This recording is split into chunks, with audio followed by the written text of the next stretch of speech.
Compact,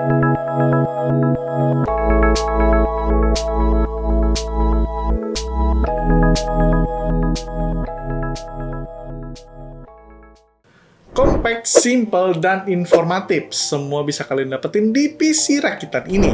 Tapi sebelum gua bahas lebih lanjut, like dulu video ini, subscribe channel COC Komputer, nyalakan loncengnya, dan share video ini kalau kalian ngerasa videonya bermanfaat, guys. Jadi di sini gue mau bahas casingnya dulu ya, karena memang casing ini tuh pengaruh banget dalam pembahasan di video ini. Jadi casing PC ini gue pakai Deepcool CH170 digital yang warna putih. Bisa dibilang build pakai casing ini tuh cocok banget buat orang-orang yang punya space atau ruangan yang sempit. Katakanlah kos-kosan atau kamar sendiri, tapi cuman muat kasur sama lemari doang. Nah, aslinya gue pernah review juga CH160, tapi bisa dibilang makan space yang lebih banyak ketimbang Deepcool CH170 ini. Ya, memang karena profilnya itu beda, CH160 horizontal, kalau CH170 tuh vertikal. Karena gue punya keduanya, jadi kita bisa lihat apa aja yang beda dari kedua casing ini. Sebenarnya kedua-duanya itu benar-benar identik, mulai dari kompartemen, power supply support SFX atau ATX, CPU cooler clearance, GPU clearance yang sama, penempatan tombolnya itu juga sama. Jadi benar-benar pakai satu cetakan aja gitu.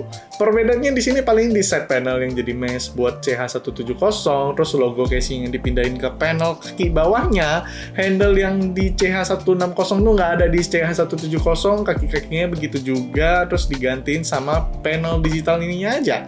Dan terakhir ada tambahan dust filter buat rear fan-nya. Ini juga akan gue bahas kenapa ada dust filter tambahan. Saking identiknya casing ini, panel bawahnya gue pasang ke CH160 tuh juga bisa. Apakah Deepcool berniat jual secara terpisah? Nah, gue akan bahas sedikit panel di bawahnya ini ya. Jadi ini bukan sebagai dudukan atau kaki si casing ini aja. Karena kayaknya terlalu polos kalau misalnya nggak ada apa-apanya ya. Mungkin itu yang dipikirin Deepcool, sampai akhirnya ditambahlah LCD yang bisa nampilin informasi dari PC ini. Di sini ada 3 profil, yang pertama CPU, kedua GPU, ketiga power consumption. Panel ini nampilin temperatur, power consumption, usage, dan RPM fan. Menurut gue informasi ini cukup lengkap dan informatif ya. Dan kelihatannya juga simple sih, nggak norak gitu. Oke, jadi sekarang gue akan rakit PC ini dan gue mau coba perbandingan suhu antara CH160 dan CH170 itu beda nggak? Karena secara airflow tuh langsung berubah arahnya. Part pertama, di sini gue pakai AMD Ryzen 5 7500F, motherboard MSI EMA GB650 EH Wi-Fi, tim T-Crate Expert DDR5 6400 MHz 32GB, aperture 1TB, first player SFX 750W, Deepcool Assassin 4S, PC cooler P120 Pro, dan VG-nya itu pakai RTX 4060 Ti.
Buat pengetesan suhu, gua pakai AIDA 64 dan running selama 5 menit. Pas pakai CH160, suhu prosesor ada di angka 66 derajat Celcius, sedangkan GPU ada di angka 70 derajat Celcius.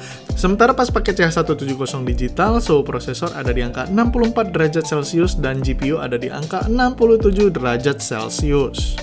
Overall, pengetesan yang bisa gue lakuin sebatas suhu aja, karena kayak yang gue bilang, airflow casing ini berbeda walaupun identik. CH160 itu ambil udara dari depan dan juga bawah, sementara CH170 ambil udara dari bawah panel dan juga dari depan.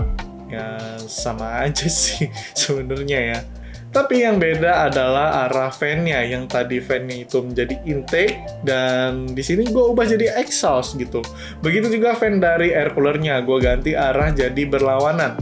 Kenapa kayak gini ya? Usahakan untuk bagian atas fan itu jadi exhaust ya, karena debu itu biasanya gampang banget masuk ke PC dari atas. Nah, karena bawaan casing ini juga udah mesh ya, jadi menurut gue pemilihan komponen itu jadi nggak terlalu penting sih.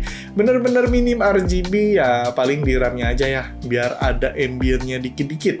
Kayak contohnya PC rakitan nih, kalau misalnya kalian mau hemat budget dan ganti CPU cooler-nya pakai yang stok itu juga bisa, atau part-nya nggak harus ngikutin warna casing itu juga oke, karena emang dasarnya itu nggak kelihatan.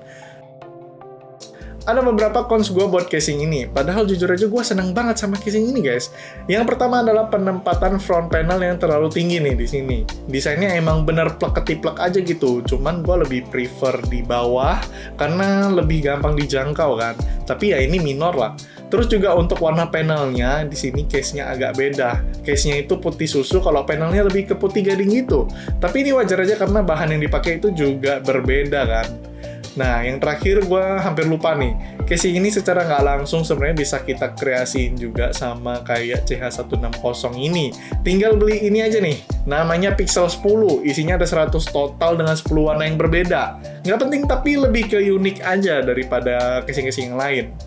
Nah, buat harganya per video ini gue buat ada di angka 981.000 untuk varian warna white dan 935.000 untuk varian warna hitam.